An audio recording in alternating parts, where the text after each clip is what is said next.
बच्ची की माँ से, बच्ची की माँ ने जब रेपिस्ट की माँ से बोला, फैज नाम बताया जा रहा है एक का, फैज की माँ उसको बोलती है कि तुम्हारी बच्चियों के साथ ऐसा ही होना चाहिए। देखिए 6-6 साल की बच्चियों के साथ रेप हो रहा है, उन्हें उठा के कहीं भी मतलब कुछ भी किया जा रहा है और अपराधी बेलगाम घूम रहे हैं। और पुलिस वाले भी देखियो कि माँ बाप के बच्चों से क्या कहते हैं कि आप इस चीज को कभी किसी को बताना मत, हम आपका सेटलमेंट कर। इतना भी बताने में कुछ।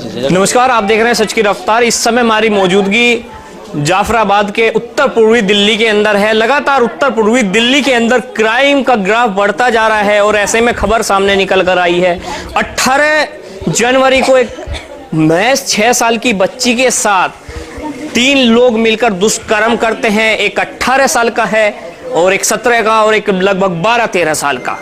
कहां से ऐसी मानसिकता पनपती है, कहां से हौसले बुलंद हो रहे हैं अपराधियों के, जो महज 6-6 साल की बच्ची का इस तरह से 6-6 साल की बच्ची के साथ दुष्कर्म करते हैं। आज हम उत्तर पूर्वी दिल्ली के गोंडा चौक पहुंचे हैं तो पीड़ित परिवार से ही बातचीत करेंगे, जो आसपास के लोग हैं उनसे ही बातचीत करेंगे। कहेंगे भाई साहब, क्या अब समाज से इंसानियत खत्म हो गई है? हैवान बढ़ते जा रहे हैं जो 6-6 साल की बच्चियों को भी नहीं छोड़ रहे। ये तो है, देखने वाली बात है, सोचने वाली बात यहाँ है कि एक रेपिस्ट की माँ देखो क्या कह रही है बच्ची की माँ से।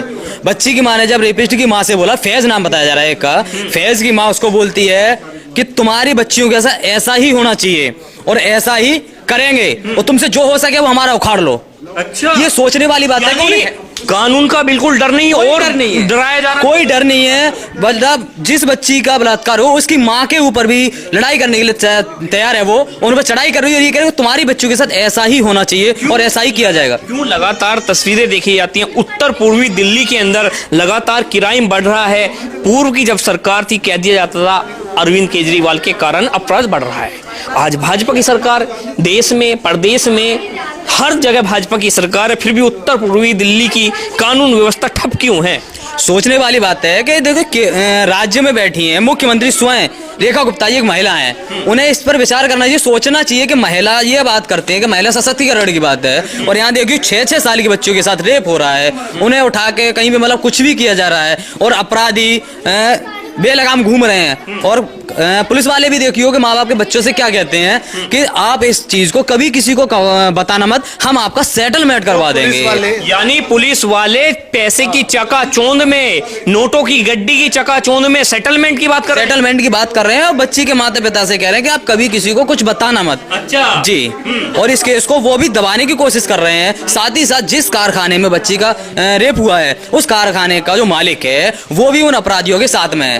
उसका भी सोचना विचारना यही है कि कहीं ना कहीं मेरा कारखाना इस केस के चलते बंद ना हो जाए, तो वो भी बच्ची के माता पिता को डरा के, धमका के, किसी प्रकार का लालच देके इस केस को दबाने की बात कर रहा है। मतलब कहने का मतलब यही है कि बच्ची के साथ ना प्रशासन खड़ा हो रहा है और ना ही यहाँ के लोग खड़े हो रहे हैं। दिल्ली के कानून मंत्री कपिल मिश्रा जी और दिल्ली के जो है होम मिनिस्टर आशीष सूद जी और देश के गृह मंत्री अमित शाह जी से ये रिक्वेस्ट करूंगा, 6 साल की बच्ची के साथ बलात्कार हुआ है, उस माँ की पीड़ा समझिए, जो रात भर 7 दिन से आज उसको सोने नहीं दे रही। प्रशासन द्वारा हर रोज उनको कहीं ना तो कहीं धमकाया जा रहा है। पीड़ित परिवार जिन्होंने लड़कियां बलात्कार किया है, उनके परिवार द्वारा निरंतर इनके ऊपर जो है दबाव बनाया जा रहा है और इनके साथ कोई भी अनहोनी हो सकती है। मैं प्रशासन से मांग करता हूं कि इनको जो है पुलिस प्रोटेक्शन भी दी जाए, क्योंकि जिस तरह से दबाव बनाया जा रहा है, मुझे लगता है कि बच्ची के साथ, जब वो 6 साल की बच्ची के साथ नहीं दुष्कर्म करने में घबराए, तो आज जो उसकी माँ है 30-35 साल की माँ है, कल को क्या पता उसके साथ भी कोई दुष्कर्म हो जाए। तो इंतजार ना करें, समय है जब अपराधियों को फांसी की, हम तो यही मांग करते हैं। क्योंकि आज मुझे नहीं समझ में आता कि हमें समझ में हमने ऐसा भी बलात्कार दिल्ली में देखा था, जब जो है लड़की के अंगों में जो है रॉड डाल के निर्भया कांड, जिसमें कांग्रेस सरकार द्वारा ने ना जाने कितना दबाव बनाया, पर अंत में फांसी हुई। हमें देश की जो है सुप्रीम कोर्ट और हाई कोर्ट पर विश्वास है, जो भी इसमें इन्वॉल्व है सबको फांसी होनी चाहिए।